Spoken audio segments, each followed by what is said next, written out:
So, when we talk about male social roles, a couple of types usually jump to mind, right? But what if that whole picture is incomplete? Let's dive into a new personality type that seems to be breaking all the old rules.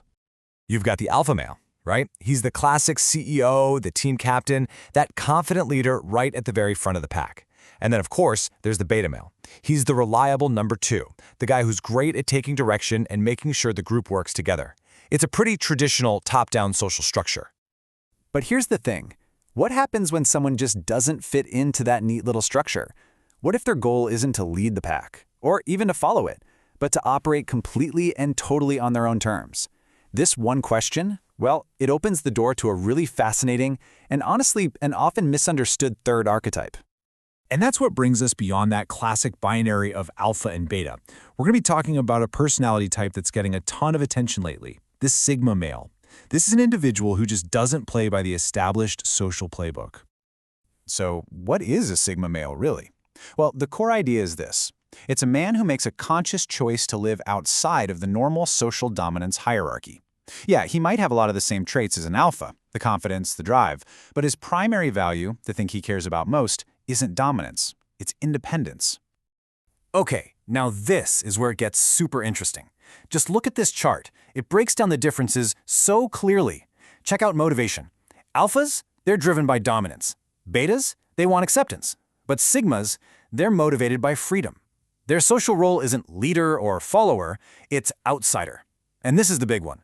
Their validation is internal. It comes from within, unlike the external validation that both alphas and betas are looking for. That is a huge fundamental shift.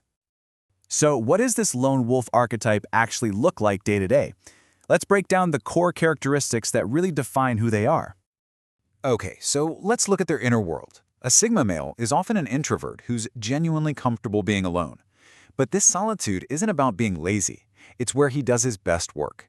It's essential for him to think, to decompress, to plan. He's also incredibly self-aware. He knows his strengths, he knows his weaknesses, and he truly believes he is the master of his own fate, driven to build something for himself by himself. And this quote right here, it just hits the nail on the head. It gets to the very heart of their authenticity. A sigma doesn't wear different masks to fit in or to climb some social ladder. Who he is stays the same, whether he's in a high-powered meeting or just tinkering alone in his garage. His identity isn't based on who he's with. So how does all that internal stuff translate into action out in the real world? Well, he's incredibly adaptable. He can be a leader if he needs to be, a follower, whatever, as long as the role serves a purpose. He's not afraid to take calculated risks to move his goals forward. And this is key. He totally rejects social hierarchies. He'll treat the CEO and the intern with the exact same level of respect. When you put all these characteristics together, they start to form this kind of unique strategy for navigating life, a playbook that really makes the sigma stand out in his daily interactions. So you might wonder why sigmas seem to avoid small talk. Look, it's not about being rude or arrogant, though sometimes it can come off that way.